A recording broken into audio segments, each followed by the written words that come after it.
에베소 2장 19절에서 22절.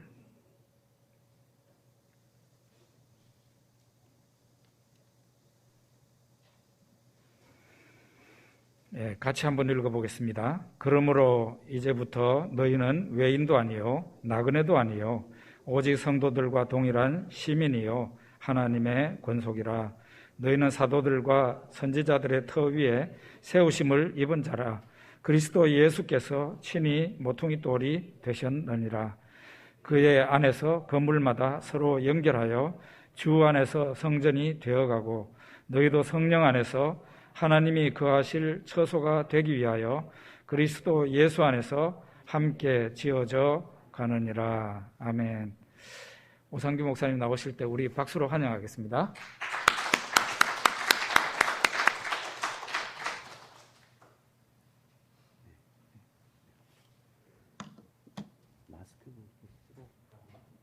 마스크 좀 벗도록 하겠습니다. 충분히 거리가 있습니다. 알겠습니다.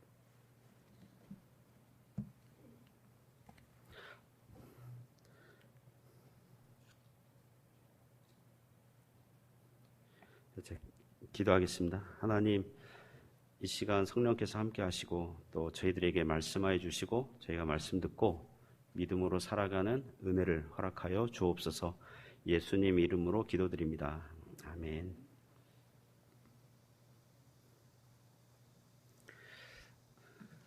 네, 주 안에서 만나게 돼서 반갑습니다. 그리고 주일 오전 설교는 담임 목사님 원래 그 자리인데 이렇게 부족한 저에게 기회를 주셔서 너무 감사하더라고요. 그리고 최근에 정야고보 목사님 설교 동영상을 봤습니다. 그리고 설교 원고 갈라디아서 또 홈페이지 이렇게 들어가서 이렇게 보는데 제가 갈라디아서 그 설교 그 원고 그걸 보고 깜짝 놀랐습니다. 너무 마음에 쏙 드는 거 있죠. 그 성경을 잘 이렇게 해설하고 설명하고 그걸 이렇게 해서 또 반갑기도 하고 그래서 이렇게 전화 드렸는데 또 이렇게 초청해 주셔서 너무 감사합니다. 그리고 일일 부흥회, 이게 부흥회잖아요. 부흥회가 사실 약간 좀 부담이 살짝 옵니다. 내가 부흥을 시켜야 되나? 이거 부흥회 강사로 오면 부흥을 시켜야 되나? 이런 심리적인 부담이 좀 있는데 부흥은 하나님께서 하시는 거죠. 또 저는 하나님 말씀을 증거하고 성령께서 말씀을 사용하셔서 저와 여러분의 그 심령에 영적인 부흥의 역사를 일으켜 주실 줄 믿습니다. 오늘 교회는 무엇입니까? 이런 제목으로 하나님의 말씀 증거하겠습니다. 그 교회의 오늘 속성, 또 특징, 성격 이거 나누려고 합니다. 우리 신앙의 선배들이 만든 신조 중에서 그 니케아 콘스탄티노플 신조가 있습니다. 네, 이 포인트가 생소하네요. 이게 뭘 눌러할지 몰라서.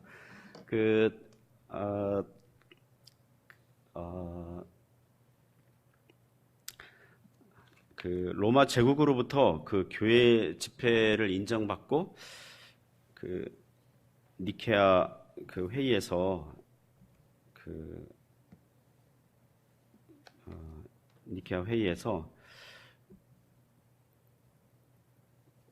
삼위일체 교리 부정하는 아리우스파를 정죄했잖아요.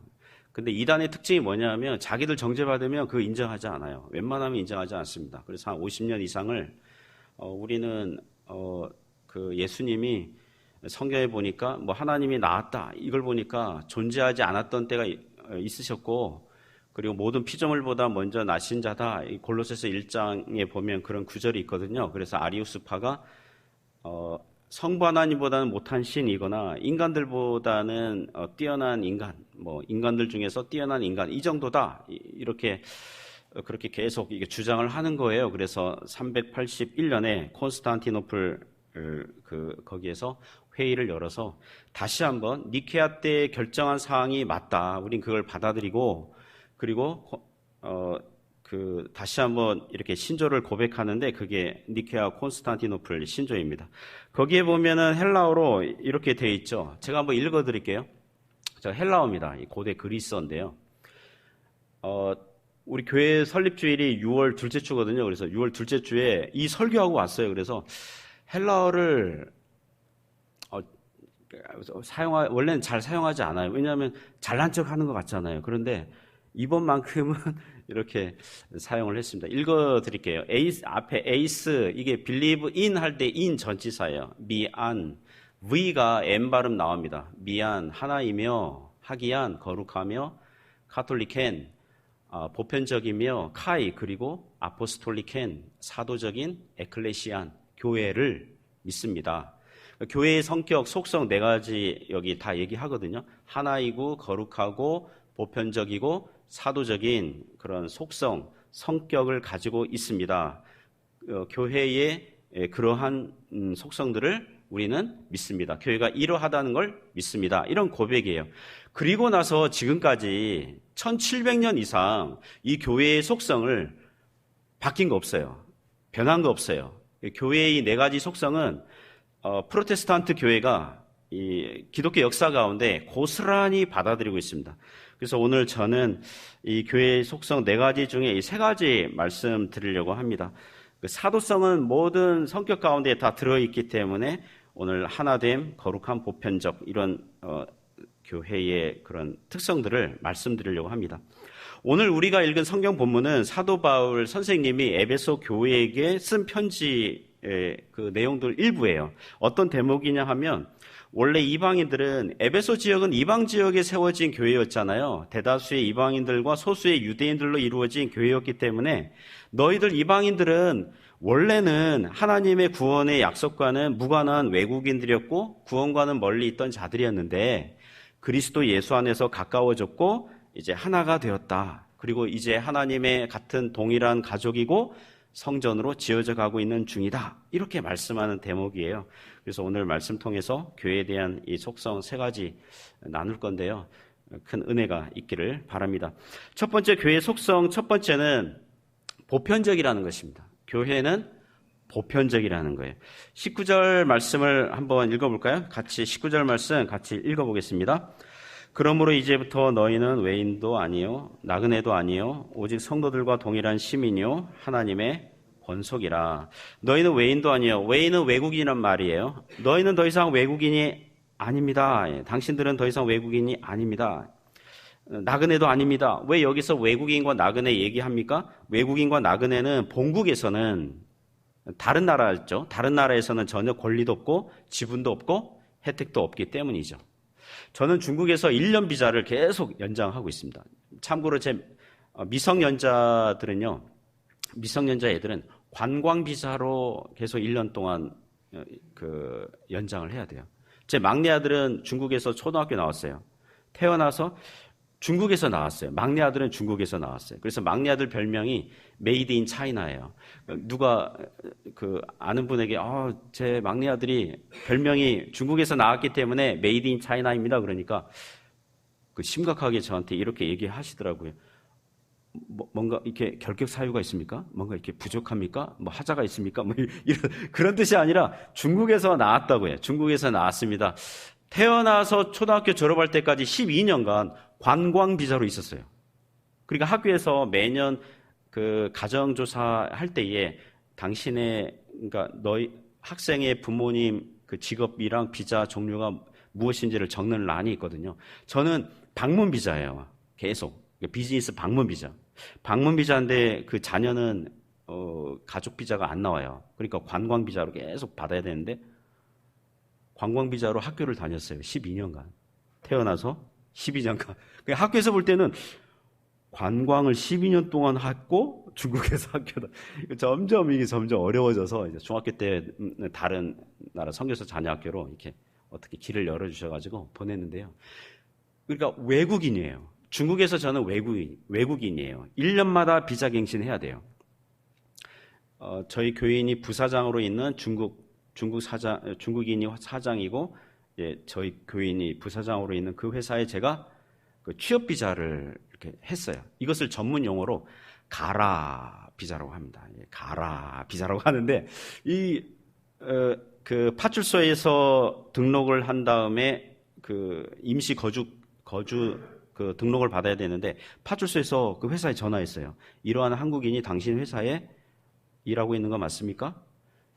거기서 사무실 직원 중에 한 15명 중에서 제가 거기에 죄송합니다. 또 전문 용어를 쓰겠습니다. 가라비자로 있는 걸 아는 사람 한 3사람 정도밖에 없거든요. 그 직원이 받았어요. 제 일을 담당하는 직원이. 만약에 다른 직원이 받았으면 저는 지금쯤 짐 싸고 한국으로 추방되거나 나왔는지 모릅니다. 이게 외국인이에요. 이게 그 한계라는 거죠. 약 한두 달 전에 제가 뉴스를 봤는데요. 중남미에서 약 15,000명 정도의 사람들이 떼를 지어서 미국 국경으로 막 행진하는 그런 뉴스를 봤습니다. 그 PPT에 보시면 그런 사진 하나 있거든요. 이 사진이네요. 이 사람들이 뭐냐면 베네수엘라, 온두라스, 파나마 이런 사람들이 자기네 나라는 위험하고 또 일자리도 없으니까 미국에 가서 일도 하고 돈도 벌고 좀 사람다운 인생을 살겠다 하면서 한 15,000명 되는 사람들이 이제 가면서 합세해서 미국 국경으로 가고 있어요. 미국에서 이 사람들을 받아줄까요? 미국에서 이 중남미 사람들이 미국으로 오고 있는데 받아줄까요? 받아주지 않습니다. 전혀 관심이 없어요. 오히려 멕시코 그 군인들이 이렇게 막고 이렇게 보내주지 않는 그런 걸 봤습니다. 미국에서 아무나 비자, 영주권 주지 않거든요. 한 달 전쯤에 목포에 있는 교회에 설교 부탁을 받아서 이제 가게 됐습니다. 그 전날 가게 됐는데 제가 평택의 게스트하우스에 있거든요. 무궁화호 타고 이제 목포로 가는데 한 4시간 반 가요.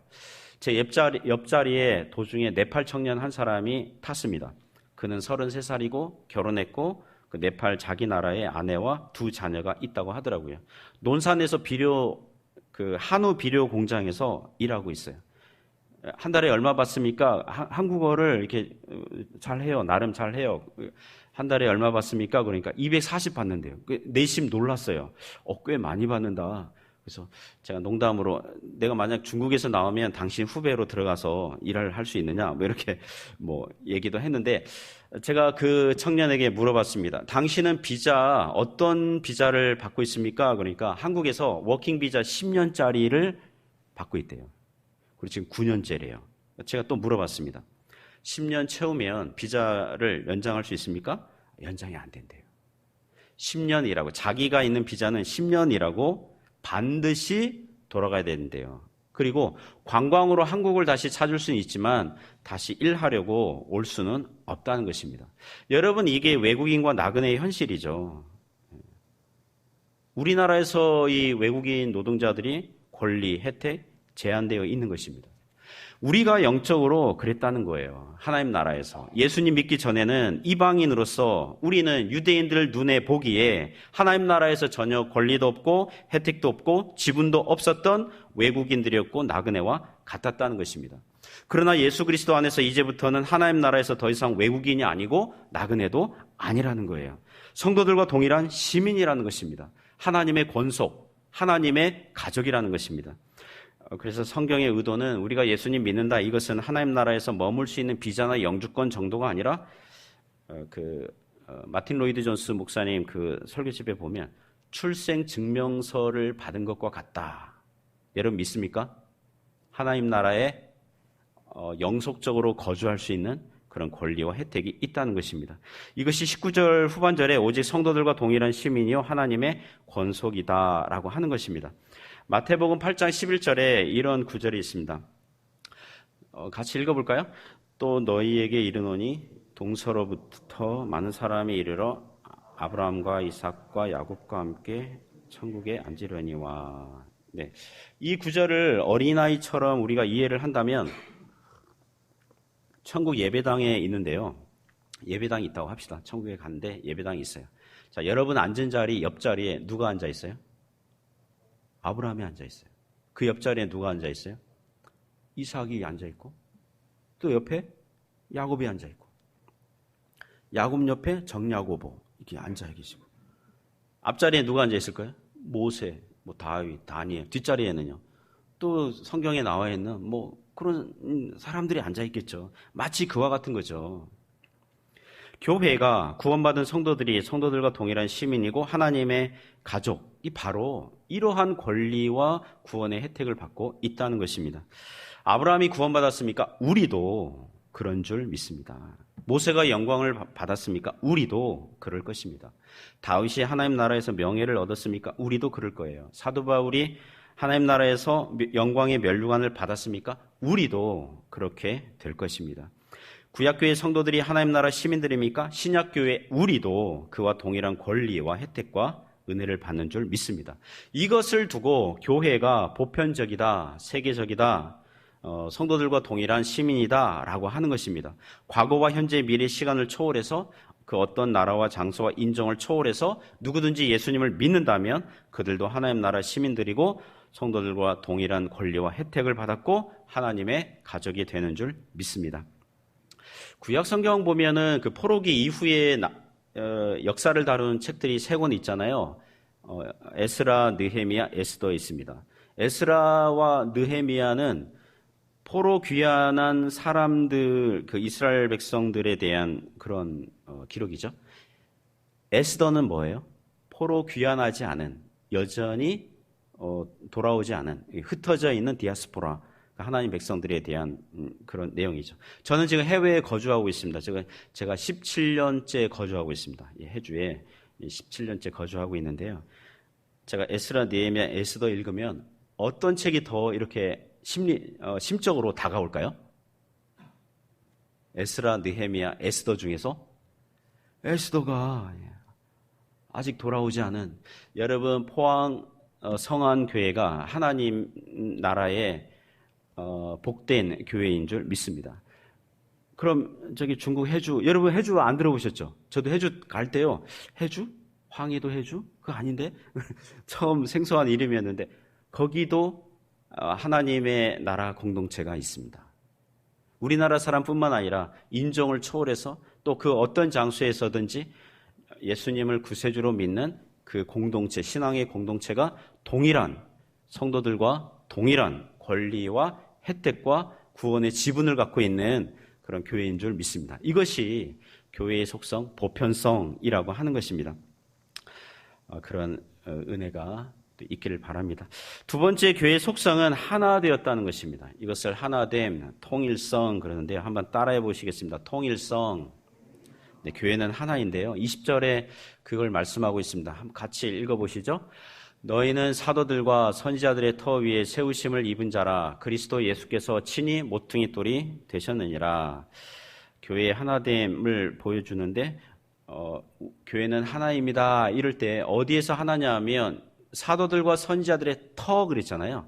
터, 이것은 결론부터 말씀드리면 성경 교훈이에요. 진리예요. 교리예요. 성경 교훈 안에서 하나가 되어야 하나인 줄 믿습니다. 그 20절에 보면 사도와 선지자들 나오는데 신약 성경 보면 종종 사도와 선지자들은 한 묶음 나와요. 이렇게 이해하시면 됩니다. 모든 사도는 선지자들이에요. 모든 선지자들은 다 사도는 아니에요. 이렇게 이해하시면 돼요. 여기서 선지자들은 구약의 선지자들을 얘기하는 게 아니라 신약시대 1세기에 아직 신약 성경이 완성되지 아니한 때에 하나님의 계시를 전달하던 이 성경 교사들, 특별한 직원들이라고 보시면 됩니다. 사도행전 15장을 보시면 유대주의자들이 그 수리의 안디옥 교회에 와요. 그들이 이렇게 주장합니다. 예수님 믿는 것만으로는 구원을 못 받고 구약 율법대로 행해야 구원을 받습니다. 이방인 신자들도 모세 율법에 나온 대로 할례도 받고 안식일도 구약식대로 지켜야 됩니다. 이렇게 가르쳐요. 그러자 이 유대주의자들과 바울과 바나바가 크게 논쟁이 일어납니다. 그리고 교회는 큰 혼란에 휩싸이게 되죠.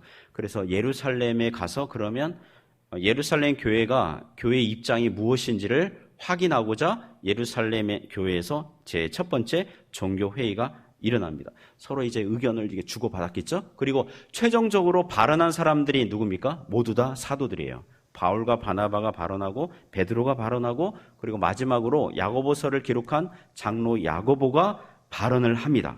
그래서 어떤 결정을 내리냐 하면 무엇을 확정하냐 하면 구원은 오직 예수님을 믿음으로만 된다는 교리를 확정해요.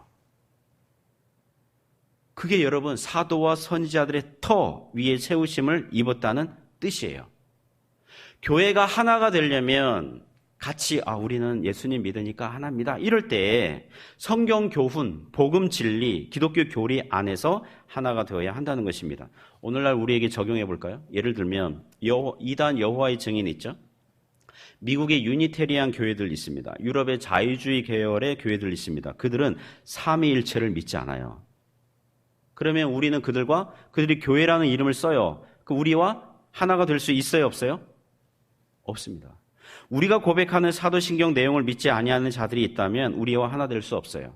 한국에 신천지 있어요. 통일교, 천부교 그 파 있어요. JMS 정명석 파 있어요. 만민중앙성결교회 이재록 씨 있어요.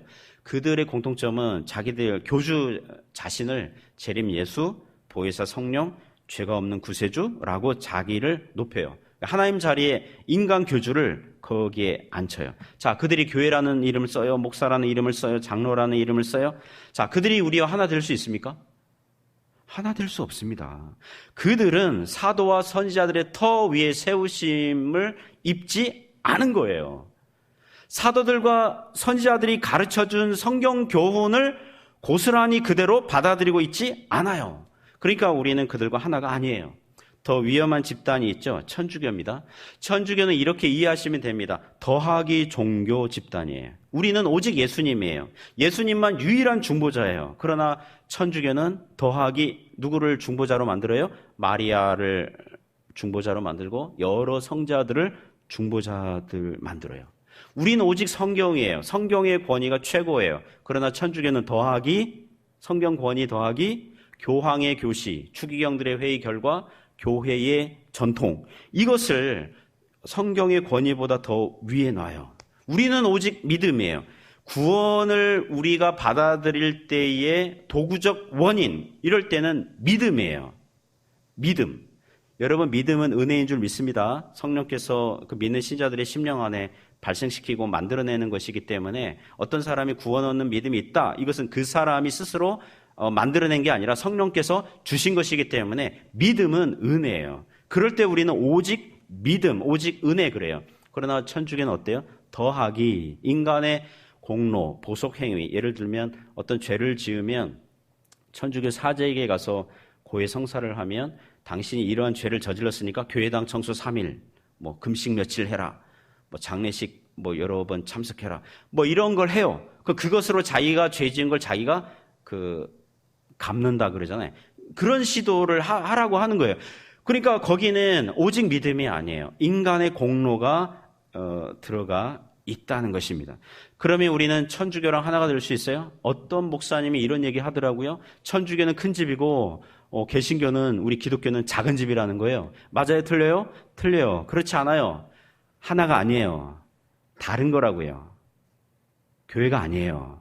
사도들과 선지자들의 터 위에 천주교는 세움을 입지 않은 것입니다. 자, 우리는 우리 안으로 들어오면, 그러면 오늘날 장로교뿐만 아니라 순복음, 성결교, 침례교, 또 감리교 있잖아요. 그리스도 안에서 한 형제 자매들인데, 우리는 좀 더 들어와서 지혜롭게 본질적인 면과 비본질적인 면을 구분할 줄 알아야 됩니다. 본질적인 면에 서로 동의가 되고 믿고 이러면 하나예요. 그러나 비본질적인 면에 대해서는 용납할 수 있어야 한다는 거죠.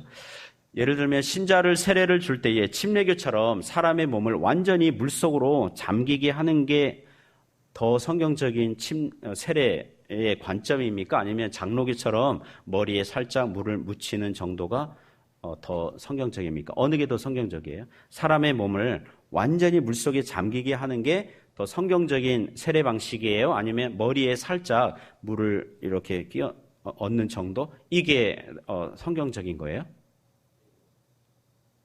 네, 둘 다예요. 둘 다 성경적인 거예요. 어느 거 아니에요.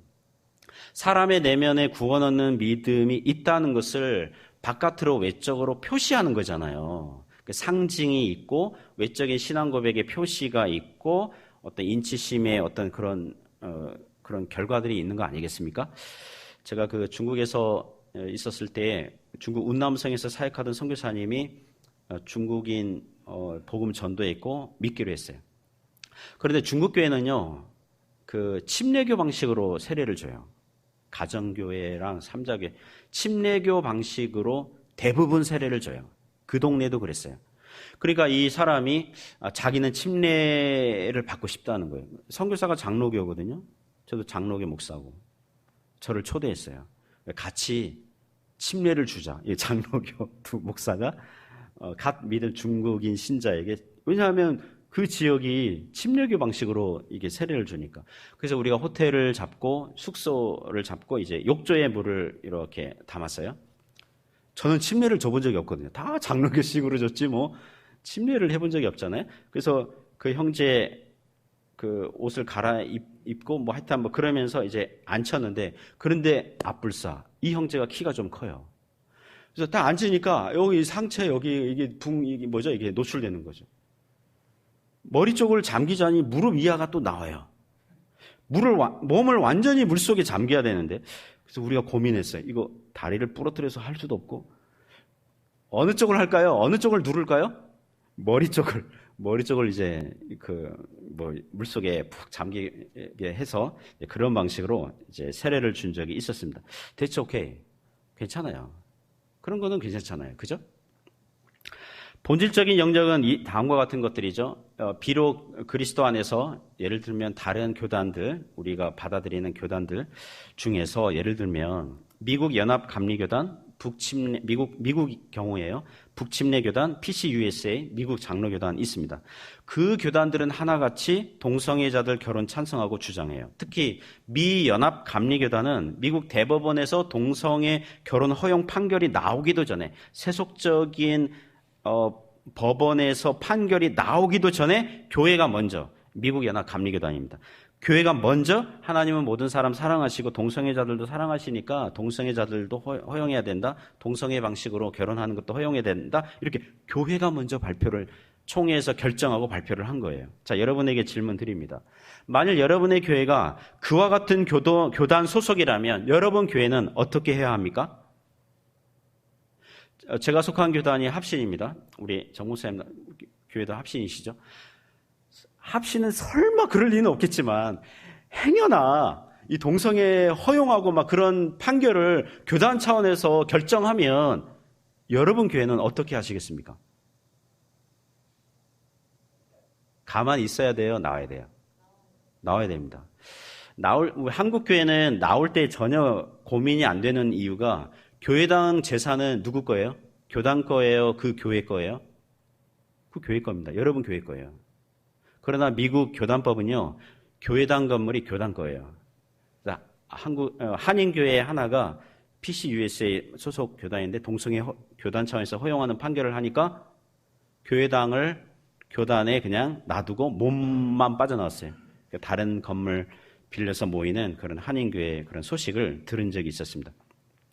여러분, 이게 교회는 하나라는 거예요. 성경 말씀, 복음 진리, 기독교 교리에서 하나가 되지 아니하면 교회의 하나됨은 세워지지 않는다는 것입니다. 오늘 20절에서 그림 언어 하나 더 얘기합니다. 그리스도 예수께서 친히 모퉁이 돌이 되셨느니라. 모퉁이 돌은 유대 건축에서 모서리에 위치한 돌들이거든요. 제가 예전에는 성경 보면서 사도와 선지자들은 터는 더 넓고 중요한 기초잖아요. 그죠? 더 넓고 아주 중요한 기초고, 예수님은 모퉁이돌, 왠지 좀 모서리에 있는 좀 중요도가 좀 약하게 보이는, 왜 사도와 선지자들은 터라고 그러고 예수님은 모퉁이돌이라고 이렇게 했을까? 이렇게 좀 그랬는데, 이것은 교훈의 필요성 따라서 이제 비유를 하는 거죠. 고린도전서 3장 11절에서는 예수님은 터라고 이제 말씀하기도 해요. 모퉁이돌 역할이 뭐냐 하면, 지금 에베소 교회는 다수의 이방인 신자들과 소수의 유대인 신자들이 같이 신앙생활을 하고 있잖아요. 그러니까 모퉁이돌 역할이 뭐냐 하면, 이쪽 벽과 저쪽 벽이 어디서 만나요? 서로? 모퉁이돌 위에서 만나는 거죠. 모퉁이돌 위에서 서로 이 건물이, 서로 이 벽들이 만나는 거죠. 그 위에 유지가 되고, 그래서 모퉁이돌이 그 건물의 방향과 모양, 이런 것들을 다 결정을 짓게 되는 거죠. 그렇다면 사도들과 선지자들의 사도들과 선지자들의 그 교훈은 모두 다 누구로부터 와야 돼요? 모퉁이돌 대신 예수 그리스도로부터 나와야 되는 줄 믿습니다. 예수님 말씀과 다르거나 예수님의 교훈과 분리된 교훈은 사도들이나 선지자들이 혹시 예수님의 교훈과 다른 것을 전한다면 그것은 아닌 거죠. 그죠? 그건 아닌 거죠. 저는 이런 생각해요. 뭐냐면 이 강단에서 선포되는 목사의 설교는, 목회자의 설교는 목사 개인의 창작품이 아니에요. 상상력의 산출이 아니에요. 소설 쓰는 거 아니에요. 예를 들면 제가 에베소서 2장 19절부터 22절 설교하고 있지 않습니까? 여러분이 설교 마치고 예배 다 마치고 저한테 목사님이 이렇게 설교한 근거가 뭡니까? 다른 분들도 이런 주장이 있습니까? 그러면 제가 줄줄이 얘기해 줄 수 있습니다. 감자를 팔 때 감자 하나 파면 줄기 따라서 여러 개 주렁주렁 이렇게 매달려 오잖아요. 그죠? 그런 것처럼 목사의 설교는 우리 앞선 세대들이 주석을 했던 설교를 했던 또 연구를 해서 책을 펴냈던 그것과 동일해야 돼요. 저의 설교는 칼빈과 어거스틴, 사도 바울과 다르면 안 돼요. 연결돼 있어야 돼요. 연결돼 있어야 돼요. 그게 모퉁이 돌 대신 예수 그리스도의 교훈으로부터 나오는 사도와 선지자들의 터 위에 세우심을 입은 겁니다. 갈라디아서 2장 보면 베드로가 수리아 안디옥 교회에 방문해서 이방인 신자들과 식사하다가 예루살렘에서 유대주의자들이 오니까, 유대주의자들은 누구냐 하면 예수님 믿기는 믿지만 모세율법대로 그 신앙생활을 해야 된다, 이런 사람들이거든요.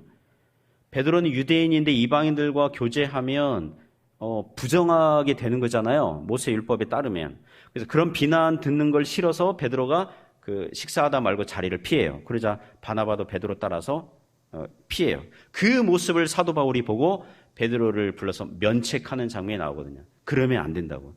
복음 진리대로 당신이 행하지 않으면서 어떻게 이 말씀과 이 실천, 이 행위가 이렇게 같아야 되는데 다르면 어떡하냐, 이렇게 책망하는 말씀이 있거든요. 그러니까 사도들과 선지자들은 인간적으로 완전한 자들이 아니에요. 그들은 항상 예수 그리스도의 교훈의 그 필터링, 검증을 받으면서 전해야 한다는 것입니다. 사도들이 성령의 감동으로 신약 성경을 기록할 때에 무오하게 기록하게 하셨지만 그들의 삶의 현장에서는 늘 주님의 말씀의 이 렌즈를 통해서 계속 검증받아야 되고 견제와 바른 교훈으로 조언을 주고받는 게 필요했다는 것입니다. 마태복음 28장 20절에 예수님은 사도들에게 다음과 같이 말씀하십니다. 내가 너희에게 분부한 모든 것을 가르쳐 지키게 하라. 볼지어다 내가 세상 끝날까지 너희와 항상 함께 있으리라 하시니라. 예수님의 교훈을 전달하는 것, 그게 사도와 선지자들의 사명이고 심부름 받은 것입니다. 오늘날 교회는 성경 교훈 안에서, 이 교리 안에서 하나가 되는 것이 교회의 속성인 줄 믿습니다. 제가 사는 동네에 신실한 조선족 목사님 한 분 계십니다. 나이는 어린데요, 친구예요. 하오펑이요 그러거든요. 하오펑이요. 성조가 틀린 걸 죄송합니다. 펑이요, 하오펑이요. 좋은 친구 관계인데 그 팀을 이뤄가지고 중국의 어느 다른 지역에 가서 그 지역 교회 지도자들에게 성경을 가르치는 일을 매년 몇 차례 하고 있어요. 근자에 제 친구 조선족 목사님이 한평생 목회를 하시고 은퇴하신 노 목사님, 노 목사님도 조선족 목사님이에요. 그분 모시고 이제 어느 지역 가서 성경 세미나를 한 거죠. 노 목사님이 강의 중에 이렇게 강의를 했다고 하더라고요. 하나님께서 아담을 창조하실 때 흙으로 만드신 바람에 죄를 지을 수밖에 없었다는 거예요. 흙으로 만들었다는 게 인간이 죄를 지을 수밖에 없는, 부실하게 만들어진 거고 자유의지가 없는 그런 상태였기 때문에 죄를 짓는 게 당연했다, 이런 식으로 가르친 거예요. 그러니까 제 친구 조선족 목사님이 이게 화가 난 거죠. 그래서 숙소에 와서 그 노 목사님하고 크게 논쟁이 벌어진 거죠. 이렇게 따진 거죠. 노 목사님 그 주장대로 하면 인간의 범죄의 원인, 제공자는 하나님이 되고 죄의 조성자, 죄의 책임이 하나님에게 있다는 거예요. 사람은 아무런 잘못이 없고, 왜냐하면 애당초 지어질 때, 만들어질 때부터 부실하게 만들어진 거니까. 제 친구 조선족 목사님이 평소 고혈압으로 고생하고 있거든요. 세미나 내내 이게 혈압이 올라가지고 고혈압 약 먹고 청심환 약 먹고 막 약 먹으면서 혈압 떨어뜨리느라고 막 혼났다, 막 이런 얘기를 하더라고요. 제 친구 목사님이 저한테 이렇게 질문하는 거예요. 제가 너무 버릇이 없었나요? 나이가 많은 목사님에게 너무 예의가 어긋난 거 아닌가요? 그러니까 제가 이렇게 얘기했습니다. 만일 저보다 나이가 많은 분이 제 부친에 대해서 욕을 하고 중상모략하고 비난한다면 아들 된 자식 된 자로서 가만히 있습니까? 멱살 잡고 싸야 되죠. 제재하죠. 그렇게 하지 말라고 제재해야 되죠. 왜요? 내 아버지의 명예가 심각하게 손상당하고 있었는데 가만 보고 있을 자식이 어디 있습니까? 그와 마찬가지로 우리 하나님께서 인간에게 은혜를 베푸신 일들이, 여러분, 하나님께서 아담을 하나님의 형상으로 만들었다는 것은요, 최고의 선물을 주신 것입니다. 최고의 은혜를 베푸신 거예요. 하나님께서 아담에게 너 저기 선악과 그 열매 따먹지 말아라, 따먹으면 죽는다. 이것은 하나님께서 인간에게 최고의 선물을 주신 다음에 그거 빼앗으려고 무슨 짜고 치는 고스톱, 죄송합니다, 고스톱 얘기해서 짜고 치는 뭐 올가미나 덧 설치한 거 아니에요. 죄 없는 아담의 상태는요, 우리가 예수님 믿으면 천국 영생을 얻습니다 할 때에 천국 영생의 생명은 아직 아니었다고요. 육체적인 생명이 계속적으로 지속되고 존속되기는 했으나 영생은 아니었잖아요. 그러니까 아담에게 너의 행위로, 너의 순종이라는 행위로 천국 영생을 얻을 수 있는 아주 그런 기회를, 아주 좋은 기회를 주신 거예요. 여러분, 하나님의 속성은 선하시고 자비하시고 은혜로우시고 너무너무 좋으신 분이시잖아요. 그러면 그분의 행위조차, 그분의 작정이나 예정, 이런 섭리조차 모두 다 선하고 자비로운 줄 믿습니다. 하나님의 속성과 하나님의 행위는 분리되지 않아요. 그러니까 그걸 가지고 제 친구 조선정 목사님이 막 이제 설명을 한 거죠. 수년 전에 제가 있는 도시에 방문한 선교사님이 있습니다. 중국 전역을 돌아다니면서 성경 세미나 인도하던 분이었어요. 중간에서 아는 선교사님 소개로 저랑 식사하게 됐습니다. 그분이 식사 중에 이렇게 얘기하시더라고요. 성경에 원죄라는 단어가 없잖아요. 그죠? 어디 무슨 마태복음 몇 장 몇 절에 원죄 이런 거 없잖아요. 그러니까 사람에게는 원죄가 없다는 거예요. 제가 밥 먹다가 얹히는 줄 알았습니다. 숟가락 안 날아간 것만 해도 다행이에요. 숟가락. 아니 그런데 성경 세미나 하고 있다고?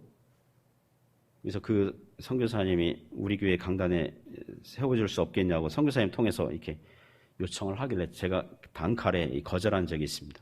그것은 사도들과 선지자들의 터 위에 있지 않은 겁니다. 모퉁이 돌 대신 예수님과 연결되지 않은 거예요.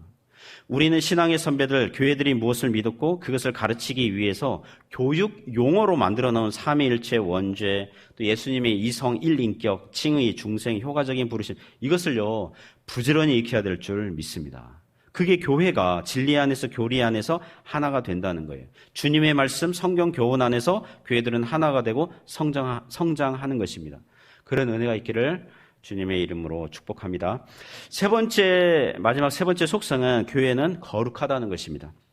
21절, 22절 같이 읽어보시겠습니다.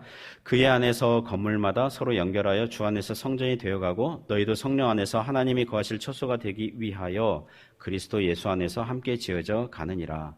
21절, 22절에서 세 가지 교훈을 간단히 얻을 수 있습니다. 첫 번째는 교회는, 성도들은 누구와 연합되어 있어요? 그리스도와 연합되어 있습니다. 그리스도와 연합되어 있어요. 그게 21절에 그의 안에서 건물들이 서로 연결하듯 주님 안에서 성전이 되어간다, 그런 뜻이에요. 두 번째는 교회가, 성도들이 그리스도와 연합되어 있다면 성도들끼리도 서로 연합되고 사랑하는 관계입니다. 여러분, 주일날 일주일 만에 서로 만나는 분들이 계실 거 아니에요, 그죠? 또 아까 휴가입니까? 휴가 나온 형제님들 있다고 그러시고, 휴가 나온 형제님들 보면은 뭐라고 그래야 돼요? 또 휴가 나왔네? 이러면 안 되죠. 반가워야 되죠. 첫 번째 휴가 나오면 막 환영하고 하잖아요. 근데 휴가 두 번, 세 번 나오면 또 나왔네. 여러분, 또 나왔네. 이렇게 하시면 안 돼요.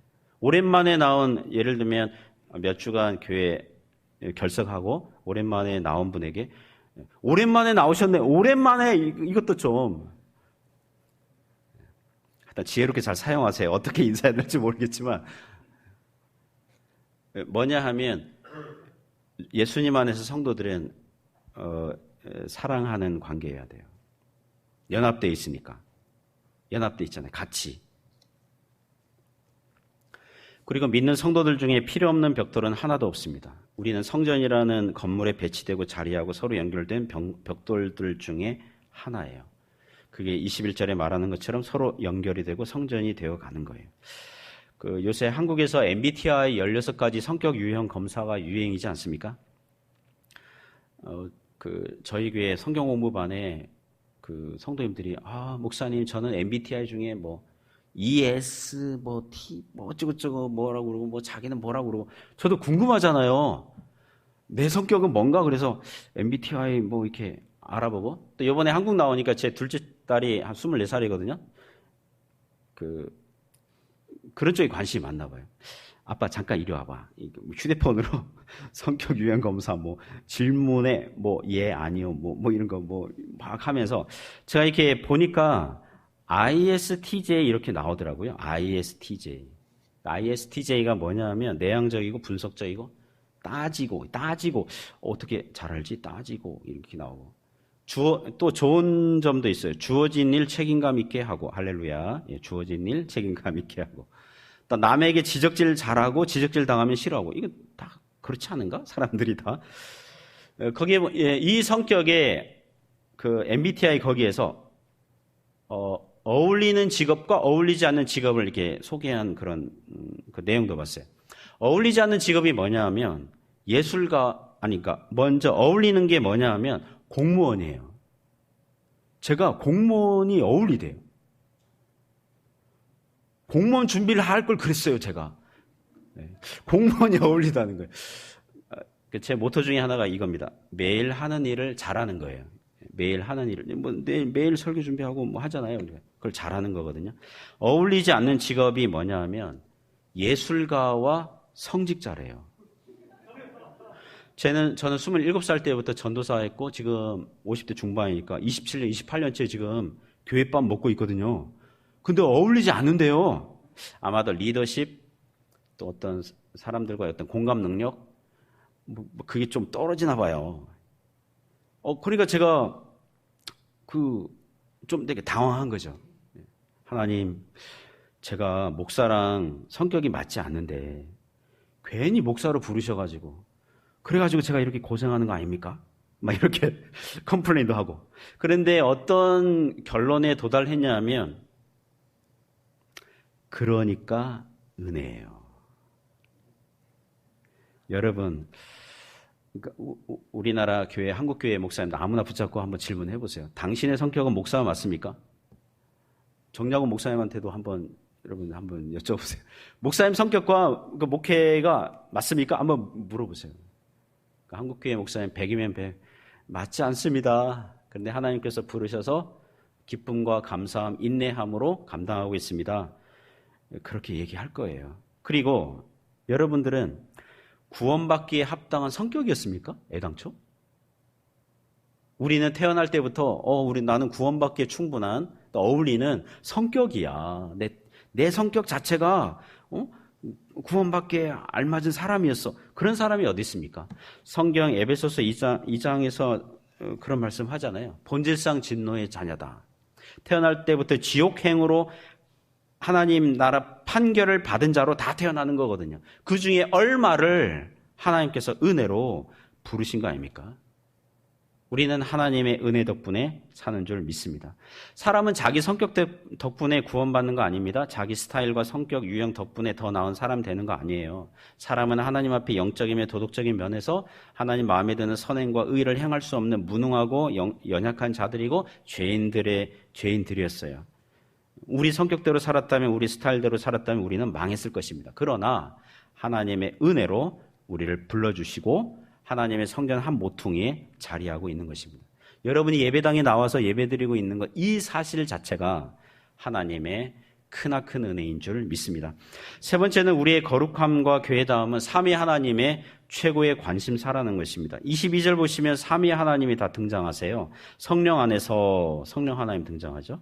하나님이 거하시는 처소가 되기 위하여 성부 하나님 나오시죠. 그리스도 예수 안에서 예수님, 성자 하나님 나오시죠. 삼위 하나님 다 등장하세요. 신약 성경을 보면 삼위 하나님 다 등장하는 구절이 세례를 주라는 것, 그다음 예수님 세례 받으실 때 고린도후서 13장 13절에 목사님들 축도할 때 그 멘트, 그리고 여기 그러니까 많지 않아요. 그러니까 우리가 거룩하게 되는 것은 하나님의 최고의 관심사예요. 끝까지 그렇게 가는 거예요. 예수님은 교회의 머리, 우리는 그의 몸 된 교회. 한 몸으로 엮으셔서 거룩하게 나아가게 하는 것입니다. 하나님의 속성 중에서 편재성과 그 친밀성 있습니다. 하나님은 전능하세요. 무소부재하세요. 어디에나 계십니다. 편재성 얘기할 때는 장소와 관련한 하나님의 능력, 통치, 주권을 얘기할 때 하나님 어디에나 계십니다. 어디에나 계셔서 우리를 다스리십니다. 그러거든요. 자, 여러분에게 질문해 볼게요. 하나님은 어디에나 계십니다. 자, 그러면 절간에서 불공들이고 있는 그곳에도 계십니까? 이슬람 사원에도 계십니까? 이단 교주 집회에도 계십니까? 김정은 그 궁전에도 있습니까? 계십니까? 통치 면에서는 그곳에도 계세요. 하나님의 손과 손길에서 벗어나는 장소와 공간, 사람들은 없어요. 하나님께서 하나님의 통치 안에 다 있어요. 하나님도 예상 못하게 발생하는 일들은 한 건도 없습니다. 공중나는 새도 하나님의 허락하심 없이는 떨어지지 않아요. 그러나 친밀성, 내재하심, 임마누엘, 함께하심, 그거는 예수 그리스도 안에 있는 사람들에게만 있는 줄 믿습니다. 여호와를 가까이 하라, 그리하면 여호와께서 그에게 가까이 하시리라. 하나님을 찾고 찾으면, 간절히 구하면 하나님께서 만나주시리라. 이것은 두세 사람이 내 이름으로 모인 곳에 나도 그들과 함께 있느니라. 하나님의 임마누엘 함께 하심은요, 오직 예수님 안에 있는 사람들에게만 있는 줄 믿습니다. 그리고 여러분 이러시면 안 돼요. 주일이 되었어요. 하나님 어디에나 계시다 그러니까 오늘은 답답한 예배당에서 있고 싶지 않고 경치 좋은 산이나 들러 놀러 가서 그곳에도 하나님 계시니까 그곳에서 혼자 예배 드릴 거야. 여러분 신약 성경에서 성도 한 사람 개인에게 교회라는 말을 붙인 적이 없어요. 최소한 두세 사람이에요. 복수 형태예요. 말씀과 기도와 예배, 찬양을 통해서 하나님께서 은혜를 주시는 것입니다. 그러므로 하나님의 은혜가 쏟아지는 자리에 있을 때에 하나님께서 함께 하시고 또 거룩하게 세워져 가는 것입니다. 사랑하는 성도 여러분, 교회는 그 보편적이고요, 하나이고요, 그리고 거룩해요. 주님 안에서 이러한 거룩한 이 믿음의 발걸음을 계속해서 걸어 나갈 수 있으시기를 주님의 이름으로 축원합니다. 기도하겠습니다.